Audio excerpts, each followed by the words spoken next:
নমস্কার সবাইকে, হরে কৃষ্ণ। আজকে একটা নতুন ব্লগ ভিডিও নিয়ে চলে এসেছি। সবাই কেমন আছো? আশা করি অনেক অনেক ভালো আছো। অনেক দিন পর প্রায় একটা ভিডিও দিতে চলেছি, আর এটা ফ্যামিলি মেম্বারদের নিয়ে পিকনিকের ভিডিও দিতে চলেছি। তোমরা অনেকে ভাবছো মনে হয় ভিডিও বন্ধই করে দিয়েছি আর আসবো না ভিডিওতে। তো যাই হোক, অনেক কারণ থাকে যার জন্য ভিডিওতে আসা হয় না। তো এটা মাসি শাশুড়িদের বাসায় পিকনিক করেছিলাম সবাই মিলে, আর সবাই জোগাড় যন্ত্র করছে। আমার মাসি শাশুড়িটা কিন্তু খুব সাপোর্ট করে আমাকে, বারবার বলতেছে বলুন ভিডিও করো শ্রাবণী। তো তার রিকোয়েস্টে ভিডিওটা করেছি আরও। তো মাসিকে অনেক ধন্যবাদ আমাকে এমন সাপোর্ট করার জন্য। আর তাছাড়া আমার শাশুড়ি মা সবাই আমাকে সাপোর্ট করে। তো কিছু মানুষের জন্য আর কি ভিডিওতে মানে থাকতেও মন চায় না বা করতেও মন চায় না। যাই হোক, সেগুলো কথা না তুলি। তো প্রথমে এই যে চুলা ধরিয়ে নিয়েছে, আর আজকে মেনুতে কি কি আছে তোমরা একবার হয়তো বা দেখেই নিয়েছো, আর একবার তোমাদেরকে বলে দিচ্ছি। মেনুতে ছিল পোলাও, ডিমের ভুনা, ছিল হাঁসের মাংস, আর ছিল স্যালাড, বেগুনি। তো এগুলো ছিল আজকের মেনু। আর ওই যে দেখতে পাচ্ছ ডিম কাটছে, ওটা কিন্তু আমার ননদ হয়, মাস্তাতো ননদ, মানে মাসির মেয়ে, বগুড়া থেকে এসছে। এই জন্য আর কি আমাদের পিকনিকটা দেরি হয়ে গেল, নাহলে আরও আগে করার কথা ছিল। আর 31st নাইট যেহেতু একাদশী ছিল, এই জন্য আমরা করি নাই, বা সেদিন তো একাদশীর দিন আমরা এগুলো খাবো না, এই জন্য এটা গতকালকে করা হয়েছে। আর এই যে মা কিন্তু রান্না করতে বসে গেছে, একজন চুলা ধরিয়ে দিলে একজন রান্না করছে। তো মাকে আজকে রিকোয়েস্ট করা হয়েছে যে হচ্ছে মা রান্না করার জন্য। তো রান্নাটা কিন্তু খারাপ হয় না, ভালোই হয়েছিল খেতে। আর প্রথমেই তুলে দিবে ডিমের ভুনা, তার জন্য ডিমগুলো লাল করে ভেজে নিবে। এখানে আমরা 12 জন ছিলাম, আর মনি আসতে পারেনি, তার জন্য মনির খাবারটা বাসায় পাঠিয়ে দেওয়া হয়েছে। একটু শরীরটা খারাপ ছিল আর কি।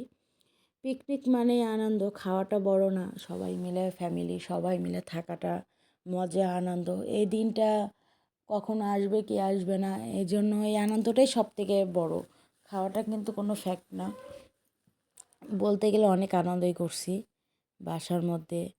আর মাসি শাশুড়ি বাড়িটা নতুন ভাড়া নিছে, কিন্তু বাড়িটা কিন্তু খুব সুন্দর, তোমরা ইতিমধ্যে দেখতেও পাবা। আর অনেকে 31st নাইটে বেশিরভাগ পিকনিকটা করেই নাই, শুক্রবার পড়ছে, শুক্রবারের দিনই করেছে পিকনিকটা। তো 2025 সাল তো চলেই গেল। 2025 সাল আমাদের সুখ দুঃখ সব কিছু, হাসি কান্না এগুলো নিয়েই কিন্তু পার করেছি সবাই।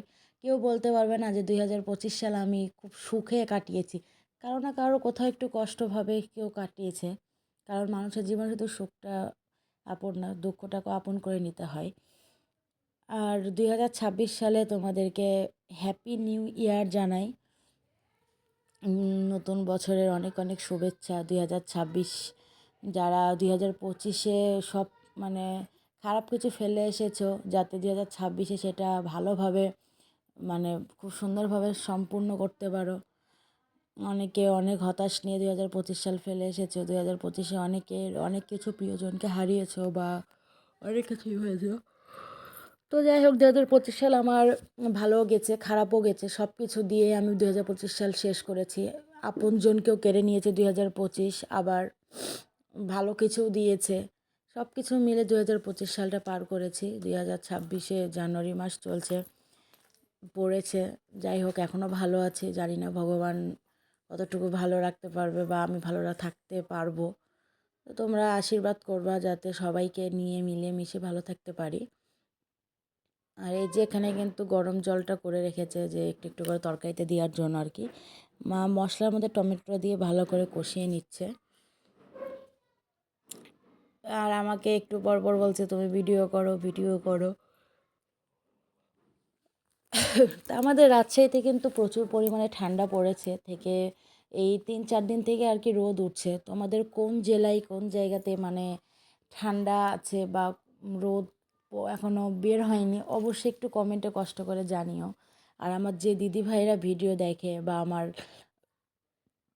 ক্লোজ, আমার আপনজনরা আমার ভিডিও দেখে, তাদেরকে অনেক অনেক ধন্যবাদ, অনেক অনেক কৃতজ্ঞ তাদের ওপরে, তারা আমার ভিডিওটা কষ্ট করে দেখে। আর ভিডিও দয়া করে স্কিপ না করে পুরো ভিডিও দেখার অনুরোধ থাকলো। সবাই একটু কষ্ট করে ভিডিওটা দেখবা। এই পিকনিকটার মধ্যে সবাই আছি, সবাই এই স্মৃতিটা থেকে যাবে। তো দেখো, অনেক কথাই বলে ফেললাম, খারাপ কিছু বললে কেউ কিছু মনে করো না। দেখো ভালোভাবে পেঁয়াজ, তারপরে এটা ভেজে নিচ্ছে, রসুন, এগুলো ভালো করে ভেজে নিচ্ছে যে মাংস রান্না হবে। এরপরে রান্নার মেনুগুলো দেখাই। এই যে পোলাও, পোলাও কিন্তু হয়ে গেছে। পোলাওটা কিন্তু খুব সুন্দর হয়েছিল খেতে, আর মাংসটাও ভালো হয়েছিল। আর এদিকে মাংসর মশলাটা দিয়ে ভালো করে এখন কষিয়ে নিবে। মা সম্পূর্ণ মশলাটাকে দেয়নি, কিন্তু সম্পূর্ণ মশলাটাই লাগবে। এমনকি ঝাল বাটাটা, শুকনো মরিচের বাটা আমরা বাসা থেকে করে নিয়ে গেছিলাম ব্লেন্ডারে, কারণ এত শুকনো মরিচ তো পাটায় পেশা সম্ভব না। বাকি সব মশলা পাটাতেই করা হয়েছিল। আর কড়াইটা আর কি একটু ছোটো হয়ে গেছিলো, এই জন্য পরে কিন্তু হাঁড়িতে মাংসটা ঢেলে নিয়েছিল। তো 3টা হাঁস রান্না করা হয়েছিল। হাঁসের মাংসগুলো কিন্তু খুব সুন্দর তেল ছিল, তোমাদেরকে কাটার সময় দেখাতে পারিনি, কারণ বাড়ি থেকে সব কিছু রেডি করে নিয়ে গেছিলাম। এই যে দেখতেই পাচ্ছ মাংস, আসলে অনেক তেল ছিল মাংসের চামড়াগুলোর ভিতরে, অনেক মানে তেল জমে গেছিলো। আর শীতের হাঁস বেসিক্যালি তেল হয়। খুব সুন্দর হয়েছিল খেতে। আর আমাদের সোমবাবু কিন্তু হাঁসের মাংস খায়নি, কারণ ও হাঁসের মাংস কখনোই টেস্ট করাইনি ওকে আমি। এখন করানোর ইচ্ছাও নেই, কারণ বড় হোক। হাঁসের মাংস, ছোট বাচ্চা তো, ঠান্ডার দিন, এই জন্য আর কি খাওয়াই নেই।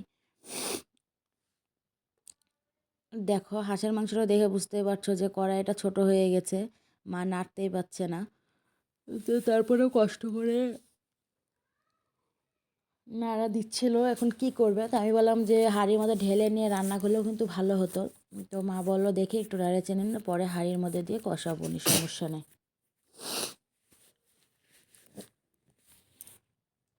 আর বাইরে যে চুলাটার উপরে, ছাদের উপরে আর কি, রাতের বেলা তো এই জন্য রান্না করা হয় নাই। ছাদে যদি করা হয়তো ভালো হতো, ঠান্ডার দিন তো, অনেক বাতাস, সেই জন্য আর কি মাসি বলছে যে সিঁড়ি ঘরে রান্নাটা করা হোক, করে নিয়ে ঘরে খেলেই হবে।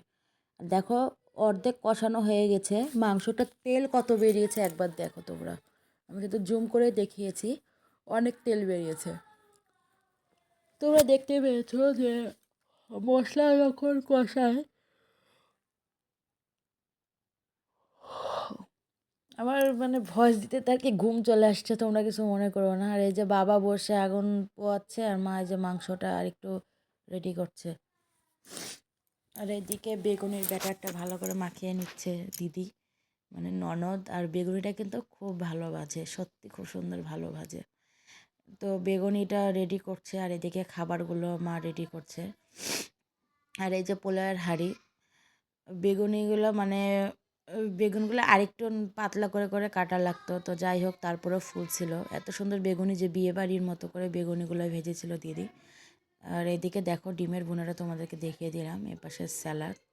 আর পোলাওটা, অনেকগুলো পোলাও বেঁচে গিয়েছিলো, মানে পোলাওগুলো যা খেতে সুন্দর হয়েছিল একদম। মা পরিবেশন করছে, মেশো, বাবা, আমাদের ননদের ছেলে ভাগিনা, বিজয়, সবাই। আর ভাসুরটা পুরো বসে রেখেছিল একসাথে খাওয়ার জন্য। সবাই মিলে ছেলেদের খাওয়া হয়, তারপরে আমরা বসবো, এই জন্য ওদেরকে দেওয়া হতো জায়গা। স্পেসটা খুব একটা বড় নয়, বিয়ে বাড়ি খাচ্ছে। তো হাসি খুশি আনন্দ এগুলো দিয়ে আমরা পিকনিকটা শেষ করেছি।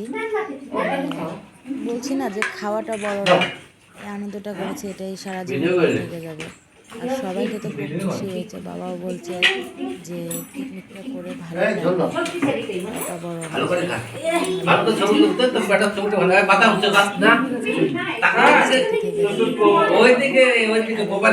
খাবে আর এই যে জ্বালাবে ওদের কাজ এগুলা, ভেবে পাচ্ছে বাছা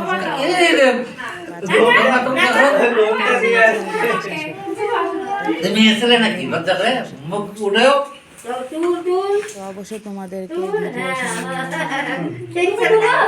সামনে আমার মাসের আর ভিডিওটা কালকে খুব একটা করা হয়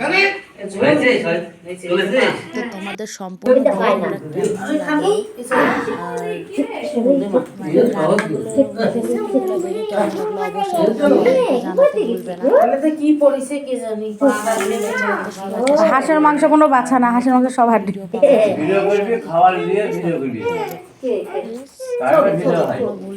ভুল ভিডিওর মাঝে যদি ভয়েস